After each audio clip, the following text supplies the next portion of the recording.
Translate this English order sheet into Hindi. Okay, so जहाँ जहाँ full stops लगते हैं वहाँ तक मैं इसको करूँगा, फिर इसको ट्रांसलेट करूँगा. अ perusal of the same would reveal that when it comes to an offense committed by a notary in the exercise or purported exercise of his functions under the Notaries Act, cognizance can only be taken by a magistrate when a complaint in writing is made by the authorized officer as prescribed by the central government or the state government. इसके अवलोकन, अपन एक बार लिख लेते हैं इसको. इसके अवलोकन से पता चलता है कि जब नोटरी अधिनियम के तहत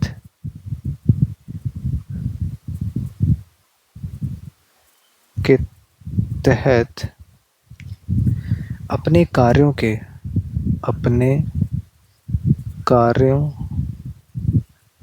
के निर्वहन में एक नोटरी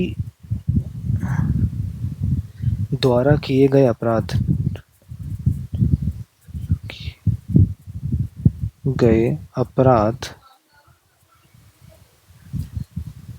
की बात आती है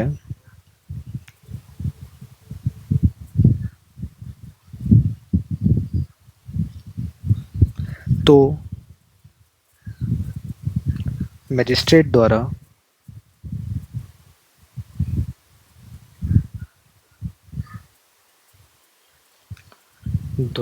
संज्ञान केवल तभी लिया जा सकता है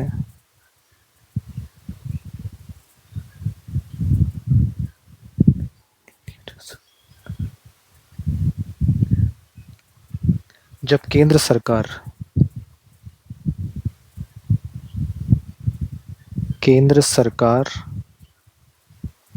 या राज्य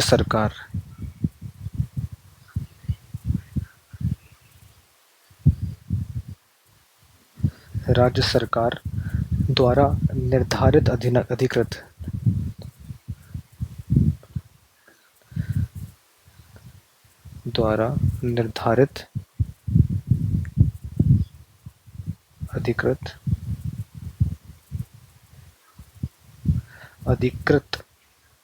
अधिकारी द्वारा लिखित शिकायत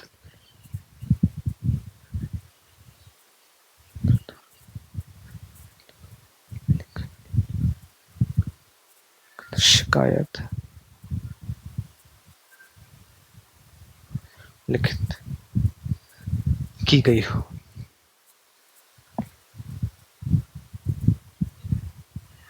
ठीक है, ये this is the full stop. Thereafter, however, when we test the fact of the case on the anvil of the aforesaid mandatory provisions, it is found that the FIR was lodged against two persons only, namely Gajendra Kumar Jain and Arun Singh Thakur, in the police station economic offence wing Bhopal, whereas the charge sheet has been filed against four persons, and thus two other persons, namely Girish Jain, son of Gajendra Kumar Jain, and the present petitioner Digambar Pujari, have also been added as the accused person. ठीक है, अपन यहाँ तक करते हैं उसको. क्या बोलता है? हालांकि. ठीक है, ये हाउएवर को बोलता है. हालांकि जब हम उक्त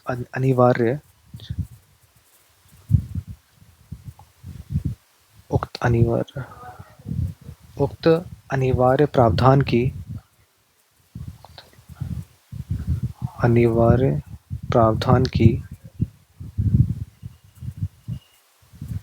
कसौटी पर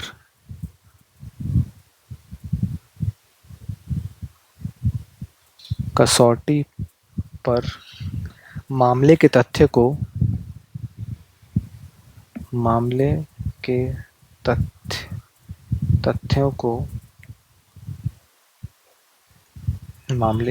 तथ्यों को परीक्षण करते हैं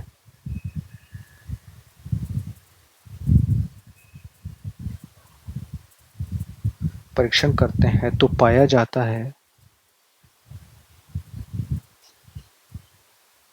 पाया जाता है कि एफआईआर केवल दो व्यक्तियों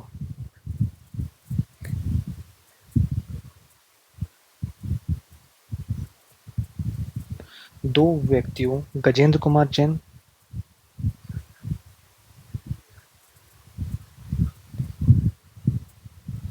गजेंद्र कुमार जैन और कौन, और अरुण सिंह ठाकुर,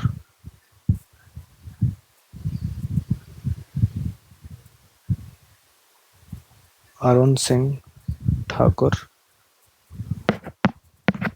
अरुण सिंह ठाकुर के खिलाफ दर्ज की गई थी।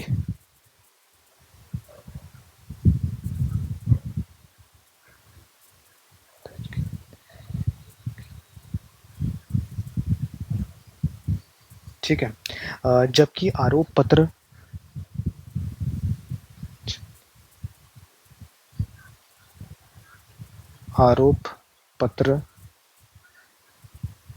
जबकि आरोप पत्र 4 व्यक्तियों के खिलाफ दायर किया गया था। 4 व्यक्ति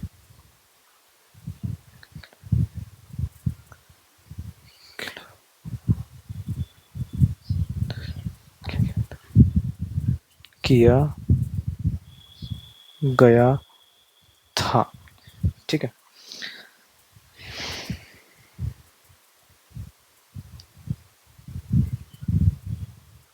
जिसमें दो अन्य व्यक्ति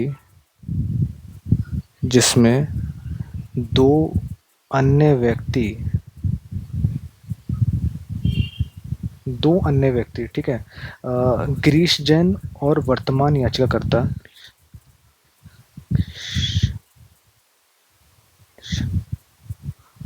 और वर्तमान याचिकाकर्ता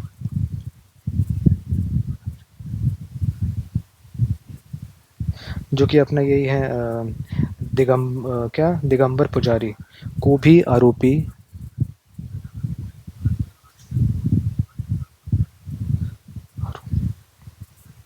आरोपियों के रूप में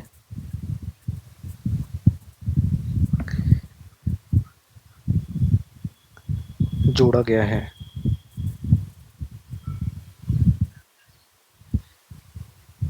ठीक है, ये अपने यहाँ तक कर लिया। Now a close scrutiny of the entire charge sheet would also reveal that there is no reference of the applicability of section 13 of the act of 1952, and there is also no reference also that who is the person authorized in this regard to file a complaint against the petitioner who is a notary, and the apparently no such document is available in the entire charge sheet purported to be a complaint as provided under section 13 of the act of 1952। ठीक है। फिर पूरे आरोप पत्र की सूक्ष्म जांच की सूक्ष्म जांच सूक्ष्म जांच से यह भी पता चलता है कि यह भी पता चलता है कि 1952 के अधिनियम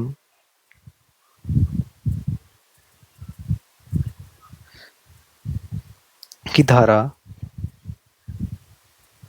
13 की प्रयोज्यता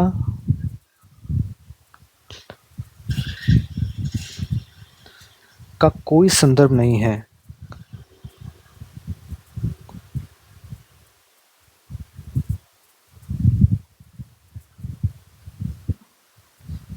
और इस बात का भी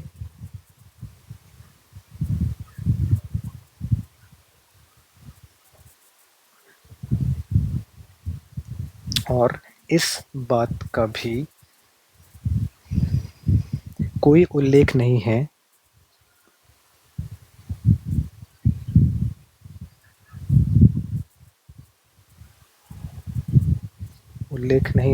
कि याचिकाकर्ता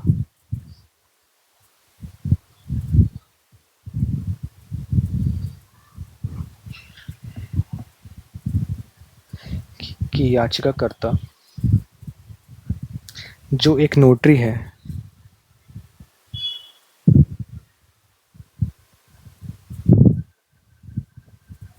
उसके खिलाफ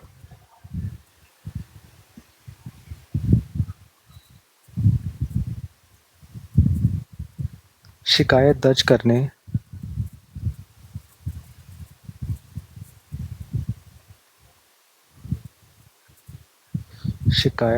करने के लिए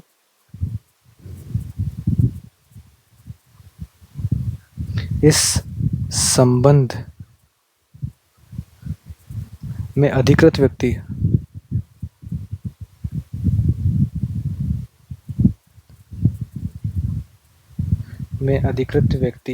कौन है? स्पष्ट रूप से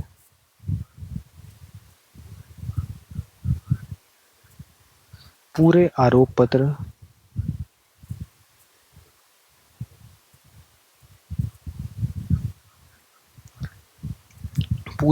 पत्र में 1952 के अधिनियम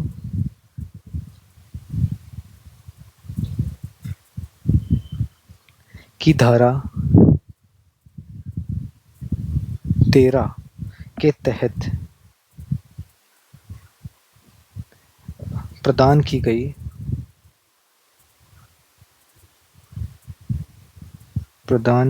गई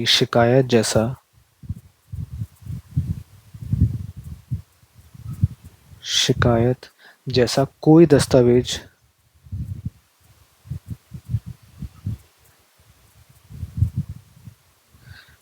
उपलब्ध नहीं है।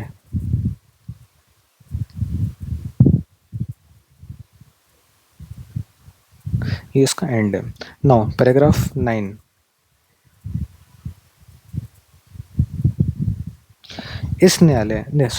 This court is of the considered opinion that merely because a notary has also been arraigned as an accused and his name has also been mentioned in the charge sheet would absolve the prosecuting agency from complying with the mandatory provisions of section 13 of the Act of 1952। ठीक है। इस न्यायालय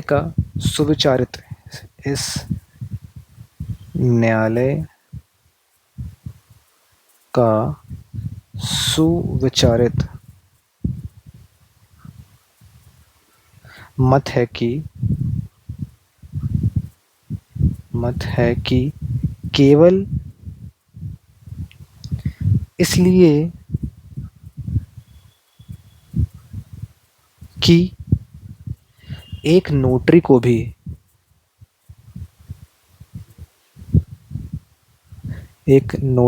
भी आरोप के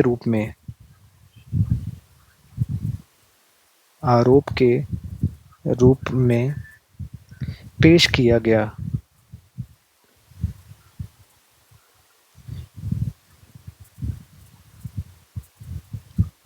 और उसका नाम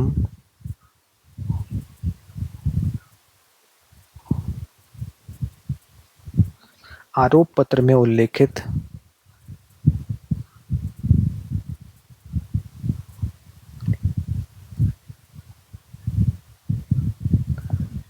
है। अभियोजन एजेंसी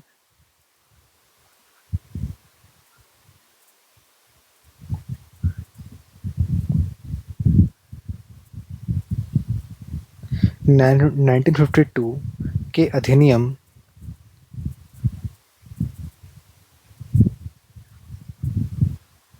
की धारा 13 के अनिवार्य प्रावधान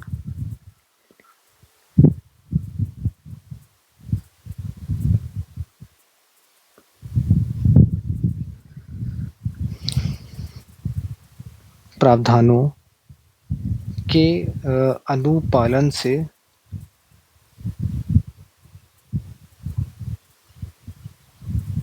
मुक्त नहीं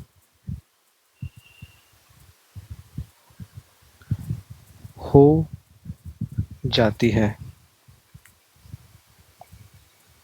फुल स्टॉप। ठीक है। फिर उसके बाद अपन It is also found that the learned judge of the trial court has held that the objection regarding the applicability of Section 13 of the Act of 1952 cannot be decided at this preliminary juncture, which, in the considered opinion of this court, is not the proper approach, as the applicability of Section 13 of the Act of 1952 has to be dealt with at the time of taking cognizance only, and it cannot be decided after the evidence is laid by the parties. ठीक है। यह भी पाया गया है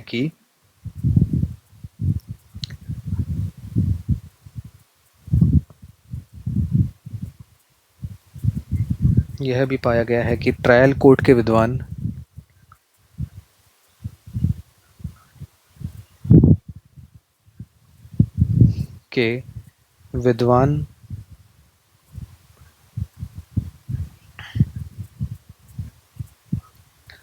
trial court के विद्वान न्यायाधीश ने यह माना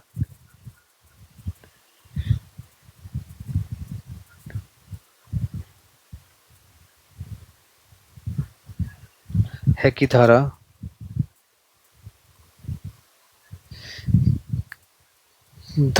13 की प्रयोज्यता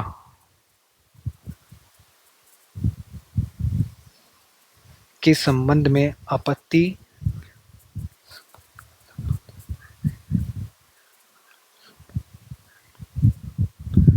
आपत्ति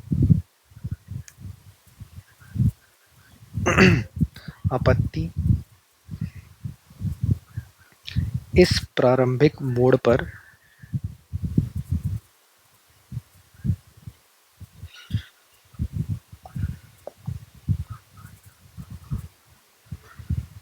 तय नहीं की जा सकती।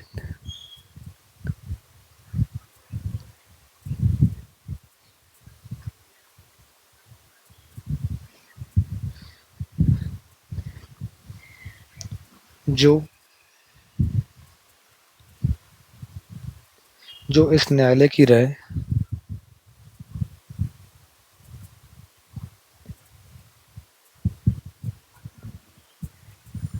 राय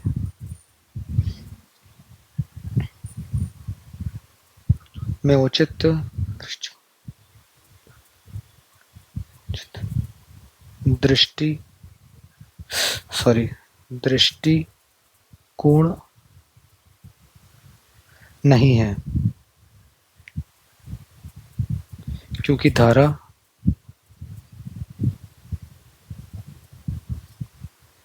13 की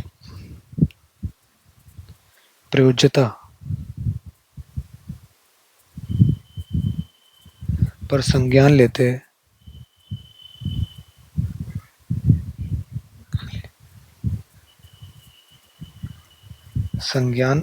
लेते समय ही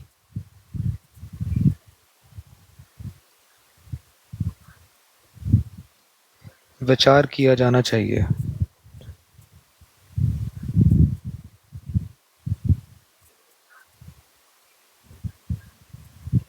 और इसे पार्टियों और इसे पार्टियों द्वारा साक्ष्य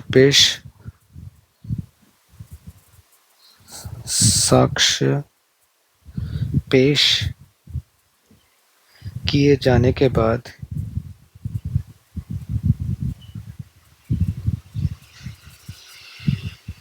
तय नहीं किया जा सकता।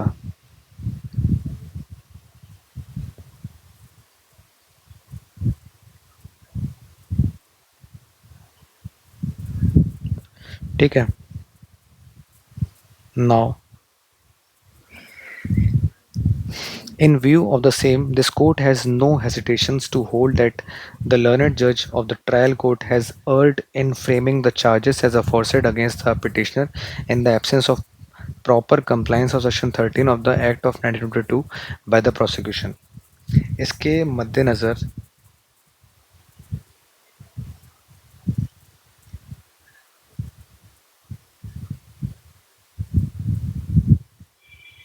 इस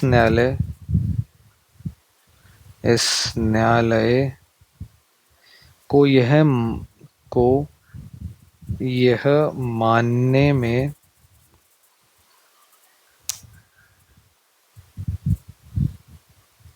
को यह मानने में कोई संकोच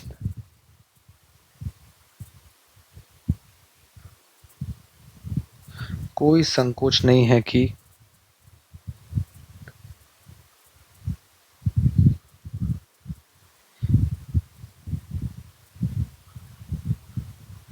ट्रायल कोर्ट के विद्वान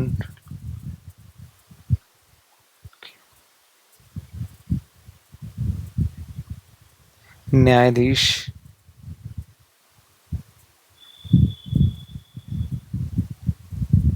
ने अभियोजन पक्ष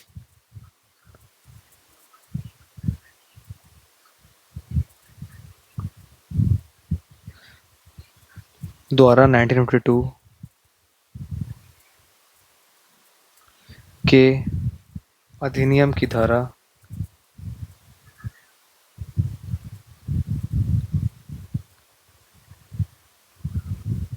13 के उचित अनुपालन के अभाव में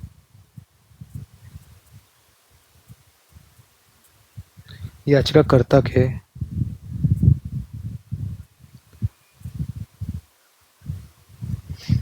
खिलाफ उपरोक्त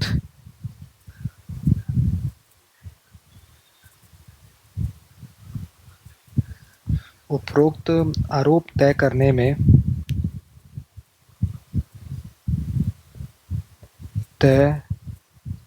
में गलती की है।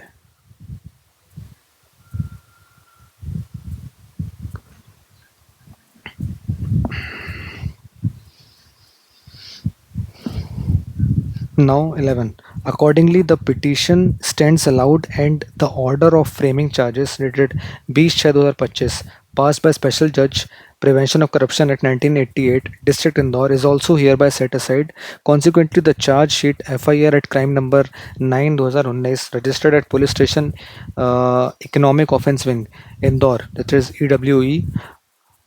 EOW, Indore under section 420, 467, 468, so and so far as it relates to the present petitioner, Digambar Bojang Pujari, as also hereby quashed. The MCRC stands allowed and disposed of.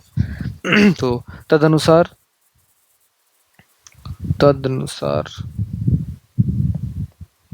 याचिका स्वीकार की जाती है।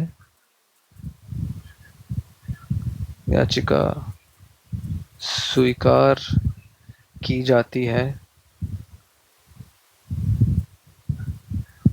और विशेष न्यायाधीश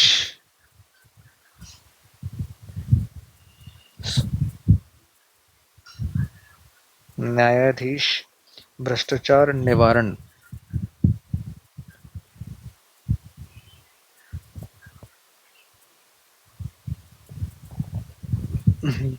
निवारण अधिनियम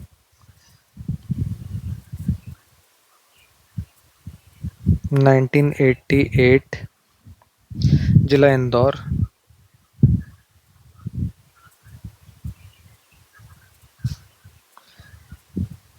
द्वारा पारित आरोप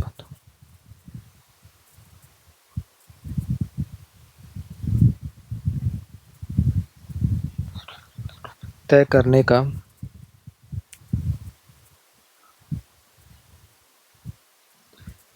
आदेश दिनांक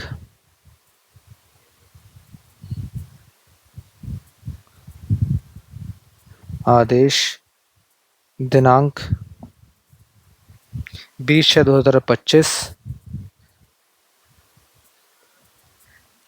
रद्द किया जाता है।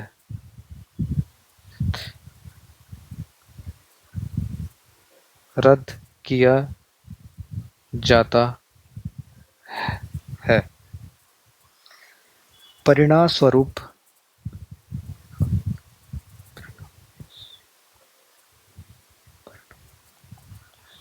थाना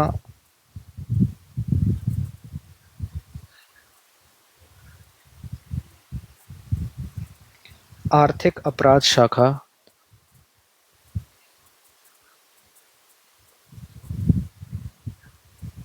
इंदौर में धारा,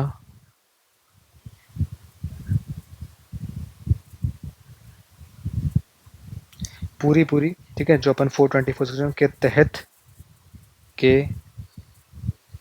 तहत दर्ज अपराध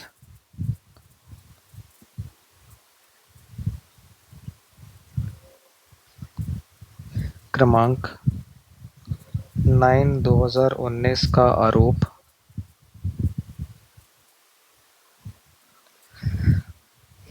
पत्र एफआईआर जहां तक यह वर्तमान याचिकाकर्ता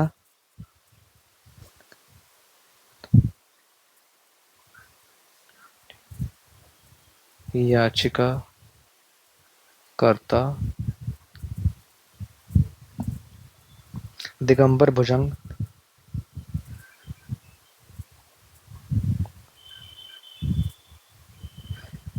पुजारी से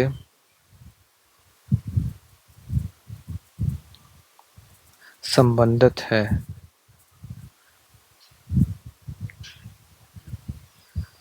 उसे भी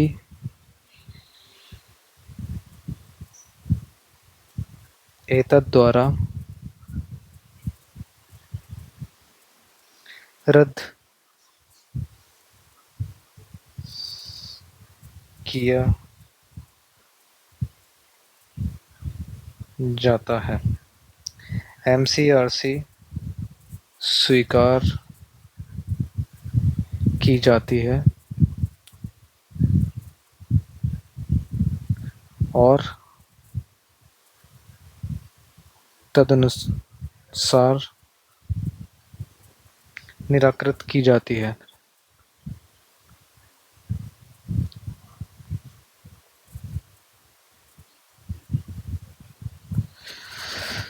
थैंक यू। ये आज एक छोटा सा एक मैंने ऑर्डर शीट किया है थोड़ा टाइम ले लिया, but thank you. Okay, bye.